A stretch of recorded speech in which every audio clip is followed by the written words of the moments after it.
হিন্দুদের 10,000 একর দেবত্ব সম্পত্তি আছে। এই সম্পত্তি কখন থেকে শুরু হয়েছে? 73 থেকে। কই এই দেবত্ব সম্পত্তি উদ্ধারের জন্য তো কোনো সরকার কোনোভাবেই কোনো রকম একটি বৃহৎ কর্মসূচি গ্রহণ করে নাই।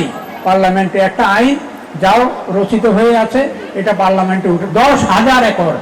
আমরা কোনো সরকার, কোনো ডিসি, কোনো কমিশনার কারো কাছে 1 বিঘা 1 একর 1 ছটাক জমি চাই না। আমাদের দেবত্ব সম্পত্তি ফিরিয়ে দিলে আমরা সমস্ত মঠ মন্দিরগুলো সেখানে স্থাপনায় ব্যবস্থা গ্রহণ করতে পারবো। আরো বিষয় আছে, এনিমি প্রপার্টি করে আপনারা ক্ষমতায় ছিলেন। কে ছিল? 73 সাল থেকে সবাই জানেন।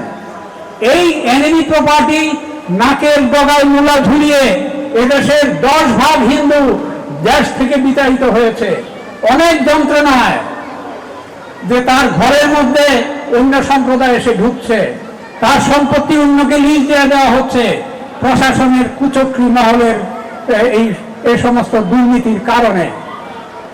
আজকে কেন আমরা সম্প্রদায়গতভাবে 8%, কোথায় 29% ছিল, 8%-এ নেমে এসেছি? এটা জাতির জন্য, আমাদের সম্প্রদায়ের জন্য দুর্ভাগ্য।